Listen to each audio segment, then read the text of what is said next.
Welcome to the Build Your Brave Career podcast, where we flip the script on the tired stereotype that women in and around the tech industry have to be stressed out, overworked, and underpaid. I'm Nicole Trick-Steinbach, the International Bravery Coach and your host. Forget what you've been taught. Bravery is not a personality trait available only to the brash. Bravery is a skill, and you already have it.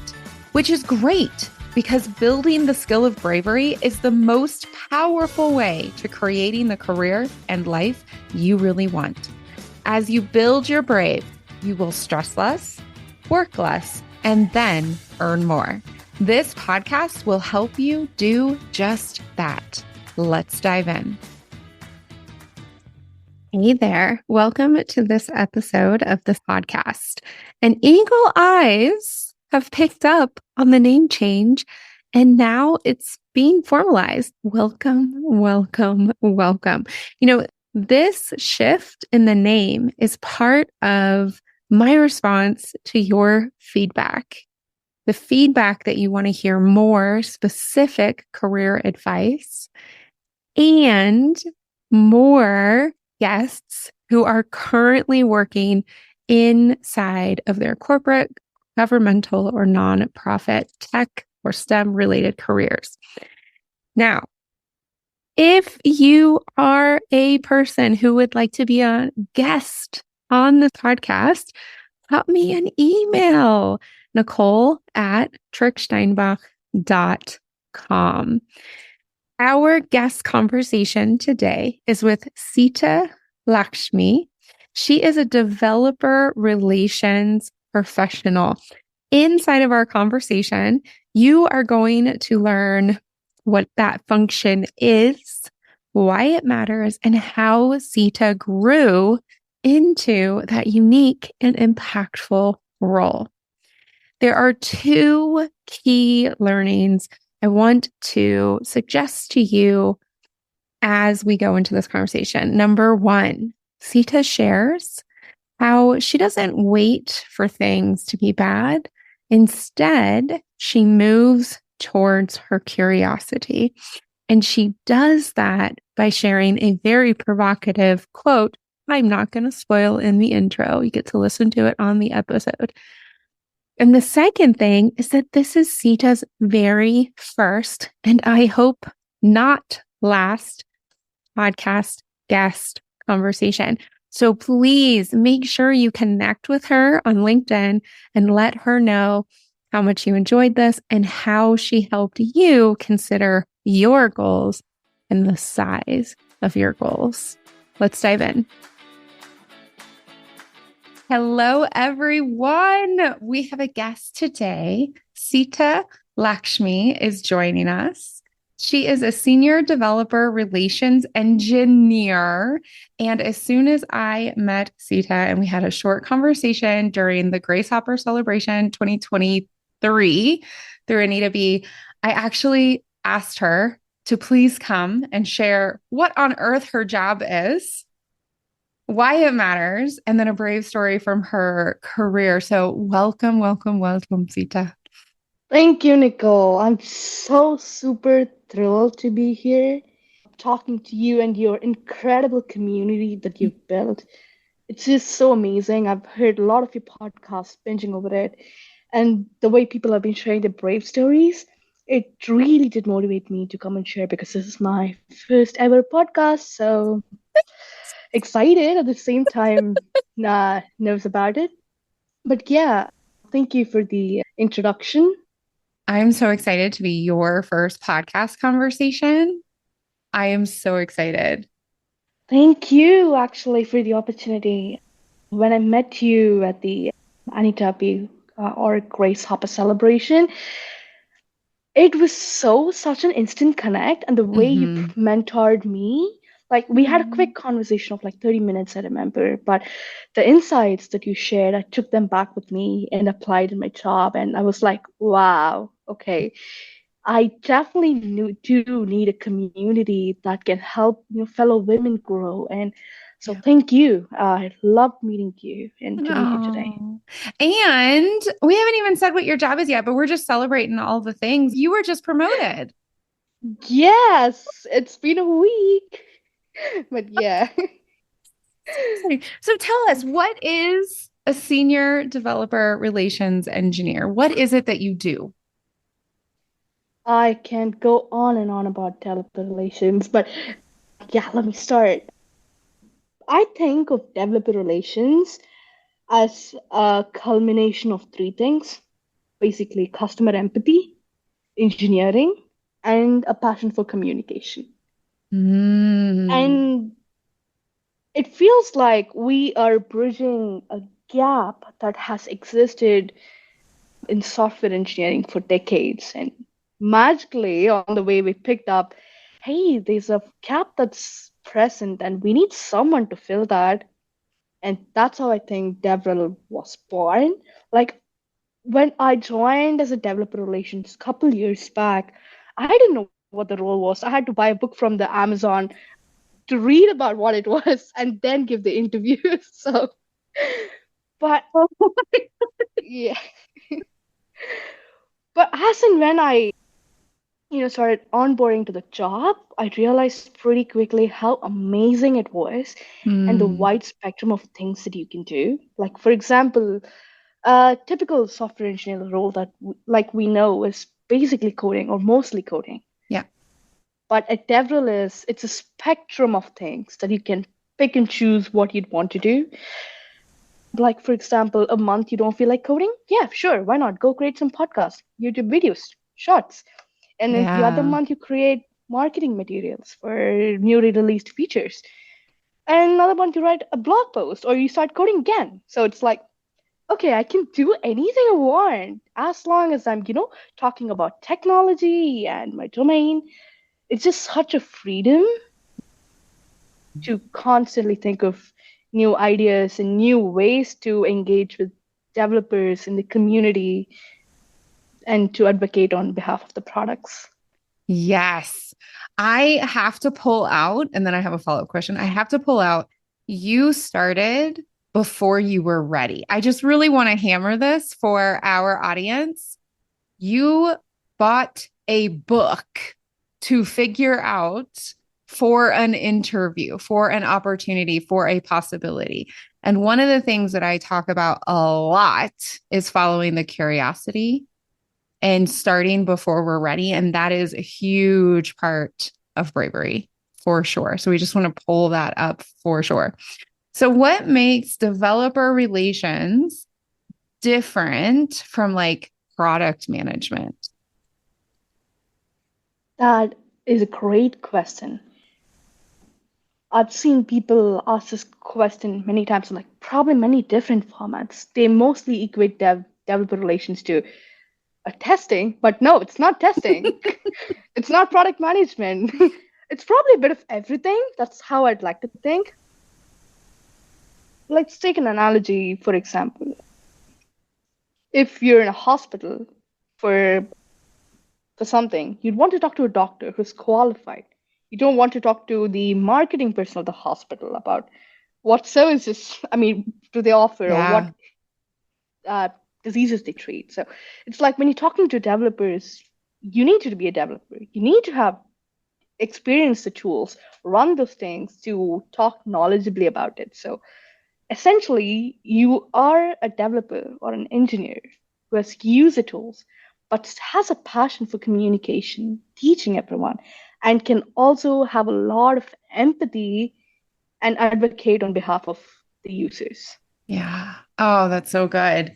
That's so good. Now, correct me where I get this wrong. So, if I think of it from, so I love to think about the goal and the end perspective. So, for example, a product manager is really looking at those KPIs, those key performance indicators, the revenue, the release cycle, et cetera, for a product or a specific suite of products and that's success. Yay, it's released, it's working, people are buying it, we're starting to see some profit coming in or revenue coming in. And a developer relations, the success is around elevating the role of developers, the skill of developers, so that the gap between a developer's experience and what they're putting out and what some other function slash customer needs and desires today, but also what I think is really cool is strategically, like how you guys are thinking so far in advance, right? Yeah, Into the future. That is then success. that is a great way to think about it. There's a popular slogan in developer relations called "Help us help you." It's Mm-hmm. basically for you to be successful, let us help you. Let us give you all the tools that you'd need Yeah. to use our services effectively. Let us be there to coach you because we've been using the tools. We know where the friction points are.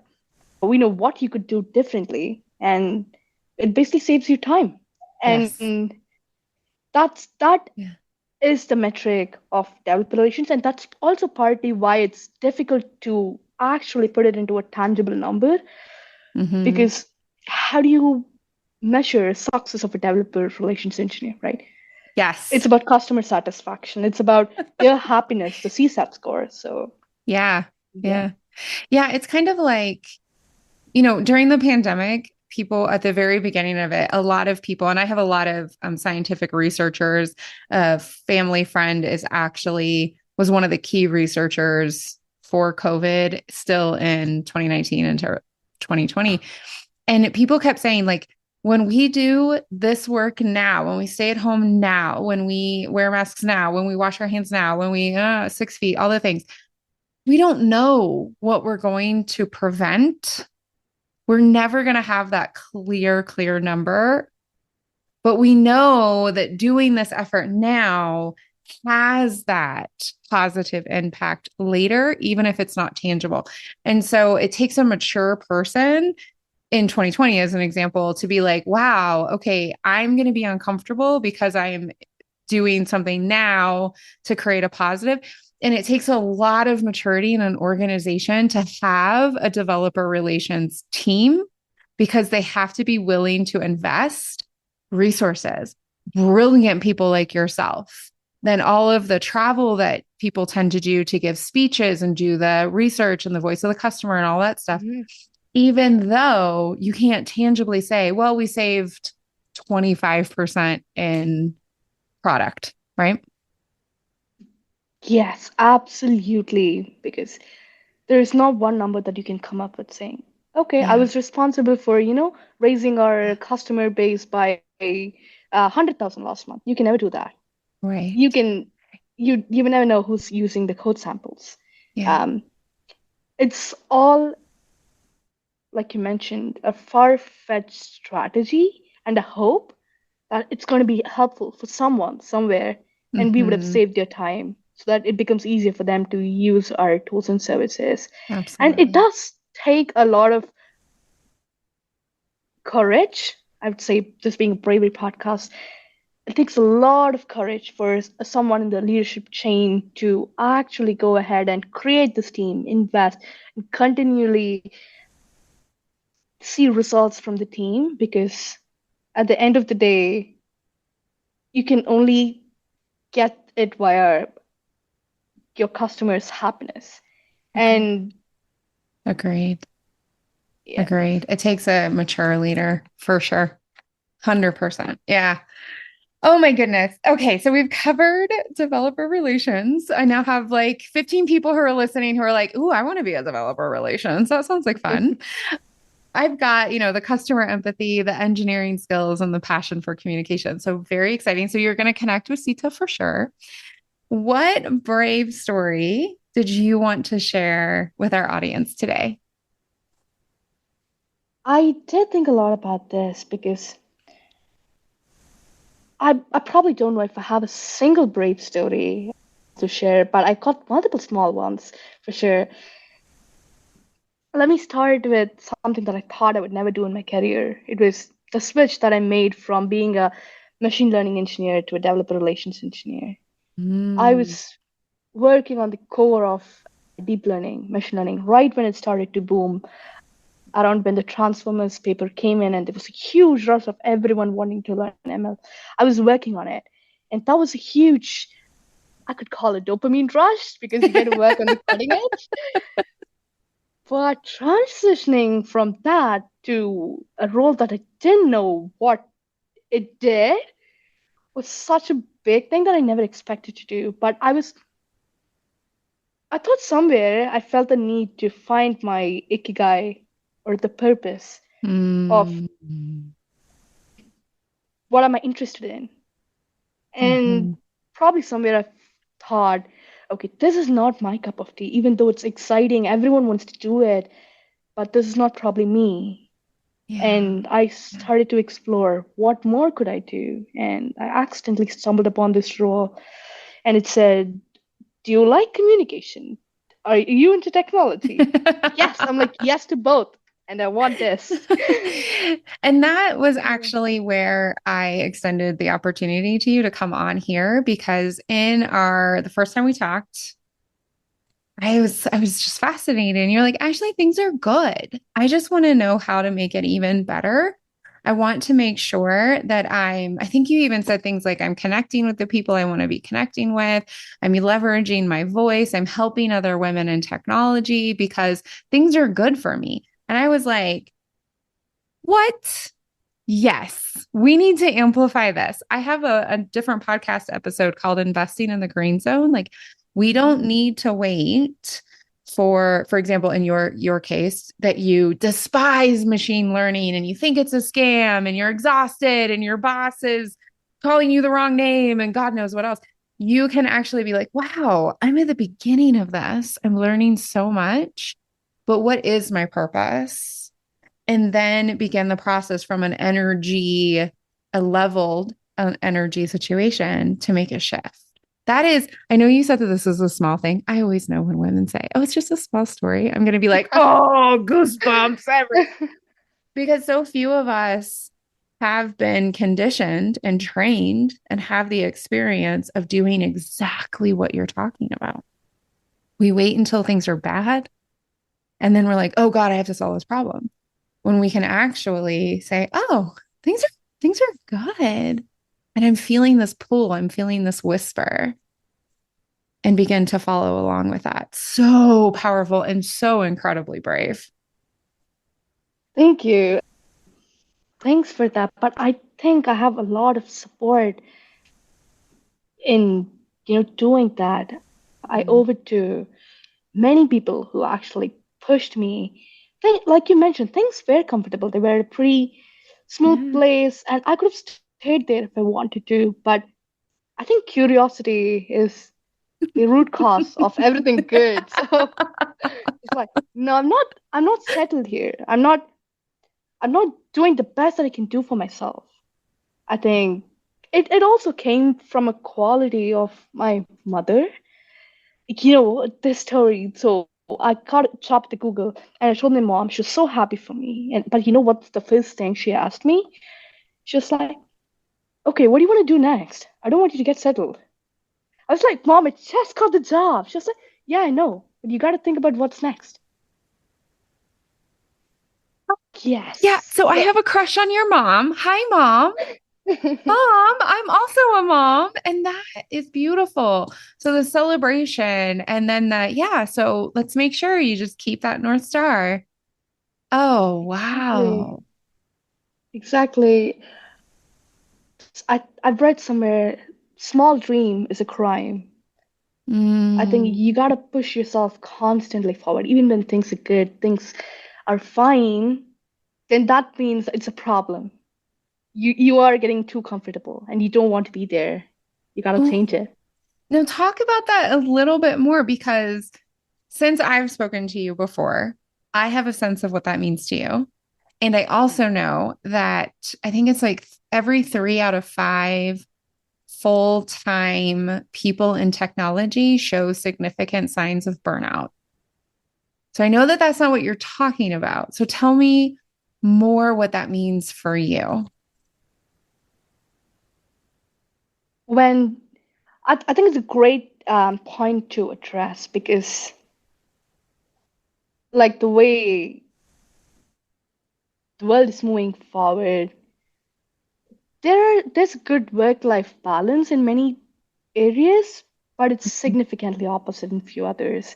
Yeah. And I was surprised to read a news that came out yesterday, which said in a company I don't want to name, they've mandated 70-hour work week. I was like, no, that's not Yeah. what you Yeah. should be doing, because you can have passion for something, a lot of passion for your work, but that doesn't mean you have to, put in 15, 16 hours a day kind of Yeah. amount of work into it. It, I think it is also a long-term strategic investment on your health and also on Hmm. your career, because you're not going to be able to sustain it. Try doing it for That's like right. 6 months, and then That's out of right. nowhere your productivity slumps, and then to catch up after the burnout is a costlier mistake than to actually maintain a steady state and pace. Yes. Yeah. Yeah. And even if you don't burn out, so I didn't actually burn out to the clinical levels, right? So I was working that much. And I didn't count travel time. I was a global consultant and I didn't count travel time because I am 42. I'm about to be 43. So we didn't have Wi-Fi on the planes. We didn't have I mean, we had Blackberries. Blackberries were so cool back then, right? Mhm. And while I may not have ever had a clinical burnout, the impact of that on my entire life. Like my hormones were jacked for years. I almost was dumped because I was working so much. The quality was so bad. And when I began to say no and to, yeah, have bigger dreams without working myself to, as the Germans say, the Knochen, the bones, that's when the quality shot up. That's when the creativity shot up. That's when the innovation shot up. And that's when my career really took off. It was a really significant shift. Yeah. Absolutely. I think this is another form of bravery, Mhm. because realizing that you matter is more important. You need to take the space and the time for yourself before you can contribute towards your passion. Yes. 100%. 100%. Yes. That falls in. So my Build Your Brave framework has three parts: clarity, momentum, and accountability. And what you just mentioned falls into accountability. Who do you want to become? And being accountable to yourself and making the decisions that shift you there. Most of my clients really struggle to say, I matter. True.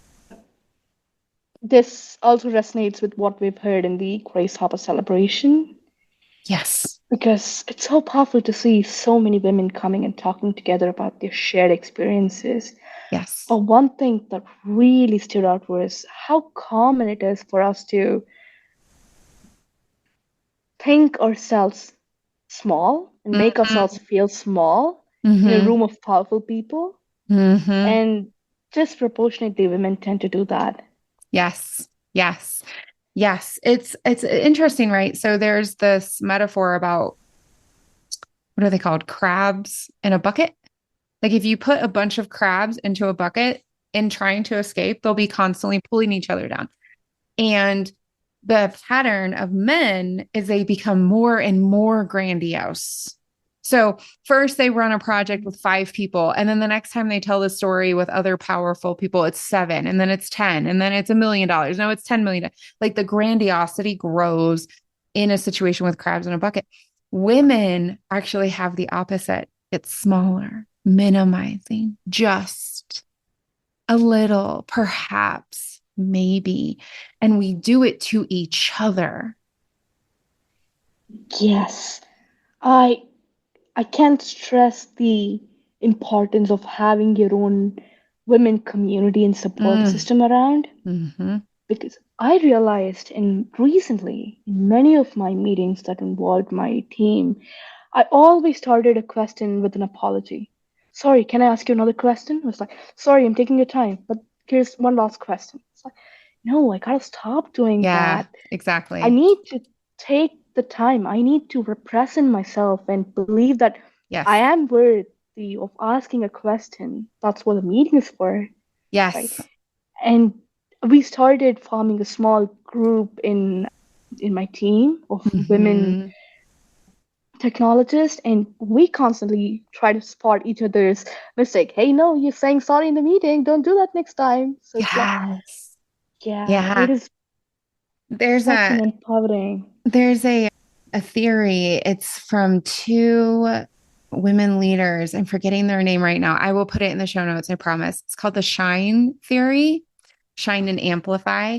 And it's when women utilize the shared numbers to shine our lights onto each other and say, hey, she just said XYZ, or hey, Sita had a great question. Or in leaving that meeting, someone saying, oh, Sita, I really appreciate how many questions you ask.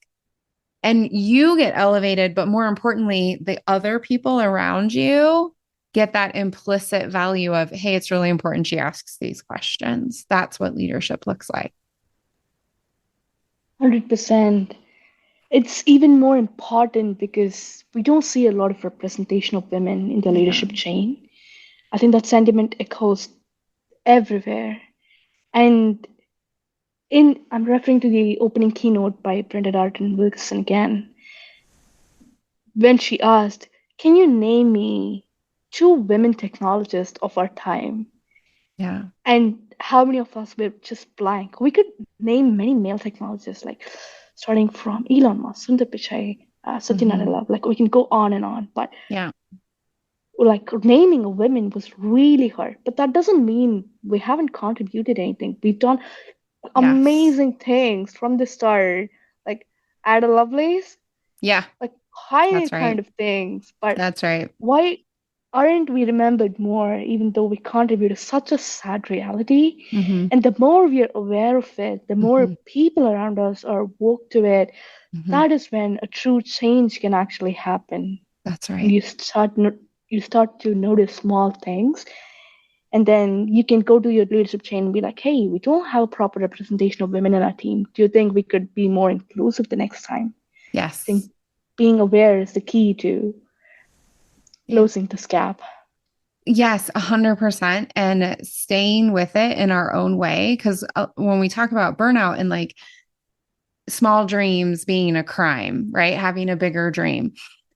Uh, Part of small dreams to me is creating a dream based on what someone else thinks is successful and then trying to do it like the other people have done it. No, my friend. No, yourself, who you are, right? I have this octopus behind me for everyone that's listening. If you've never seen me on video, it's in all my videos. I have this woman and she's in a full bikini. So it's like a full cover bikini and she has an octopus brain and that repels so many people. Good. Because I'm out here creating success in my own way for the people who are pulled towards that, right? And also, we are allowed to be challenging and provocative in our own way. Now, I'm incredibly direct. I'm very directly provocative. I lived in Germany for a long time, but it also made me very successful. And so recently I was in a conversation and I knew the press was there and I knew that the person who created the technology, her pronouns are she, her. And the person who kept getting all of the questions was an investor. So I actually provocatively said, can we please direct the technology questions to the technologists? That is this person. But when the press came out, guess what it was all about? The white dude, the white dude. Wow. And those are the things that we have to notice and push on with our bravery and with our compassion for each other. So, speaking of each other, because I could keep talking to you forever, we know that. Who is the brave role model you wanted to share with us so we can keep that inspiration going? Sure. I think it's without a doubt my mother, my Yeah. mom. Yeah, I think the part of core values which I take forward even now is from her. Like, we're not talking about someone who's had great education degrees and a great amount of experience. She was a homemaker for most part of her life. Like, going to the business that my family owned and then just overseeing it, that was what she did. She didn't have Wow. fancy degrees or anything, but when there was a situation when she had to move out with me and my sister, I've seen the women pick herself up from nothing and Hmm. become a successful businesswomen. Like over the course of years, like 5 years, she started multiple small businesses, which she closed. She failed. She closed them. And then would start a new business again. Oh my I've seen her gosh. do this like over and over until she like really became successful in her final interview. But you know, this showed me and my sister the amount of strength and the resilience that she had. Yeah. So it's definitely her. I There's this thing that she would say always. When you fail, don't think about the failure. It's not a regret, but the amount of time you spend reacting to it Yes. and the power you give to it, that should be only regret. You can Mm, ponder over it. You can take a day or two to think about it, learn from the mistakes. You're allowed to be sad, but it's only for a limited amount of time. That doesn't get to define where you're going or what you want to do in your life. Be sad, be done with it, and then think, what's next? Where do we go from there? oh my God, I have chills. Yeah. I have chills.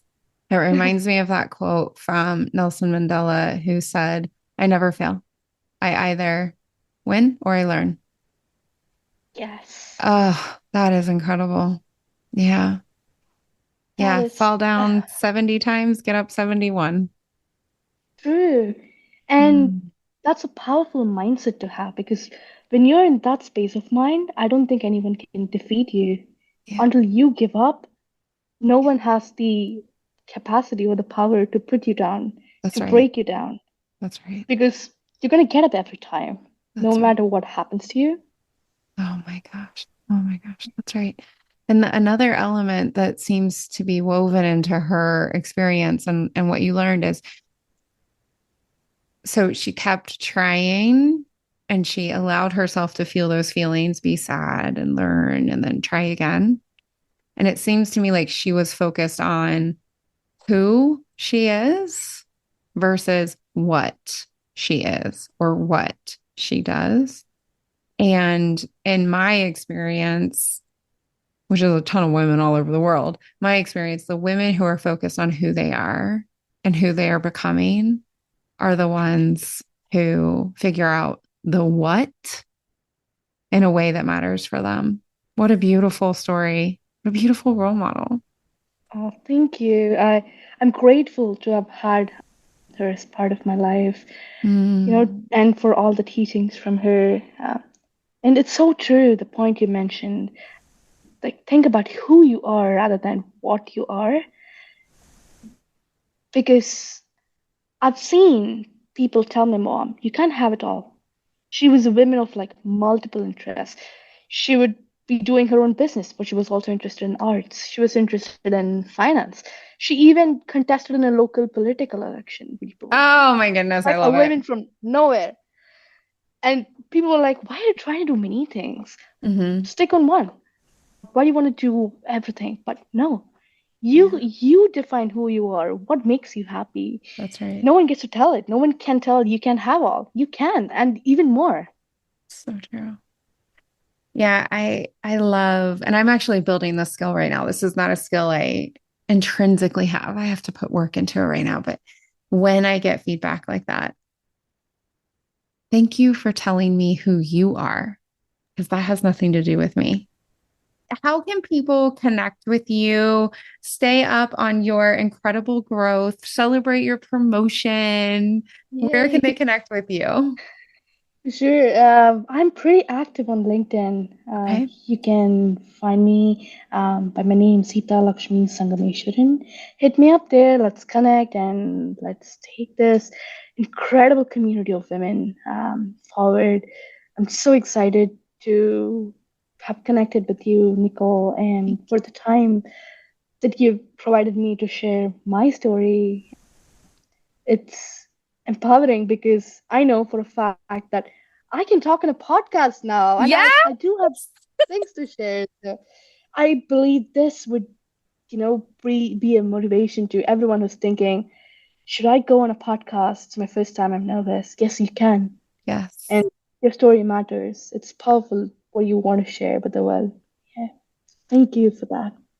That was the best wrap up I've ever had. Thank you so much. Until next week, everyone. Bye. If the Build Your Brave Career podcast is helping you flip the script in your own career, if it's helping you reduce your stress, work smarter, or create more income, please share this with a friend. Till next time, you are already brave. Now go build your brave.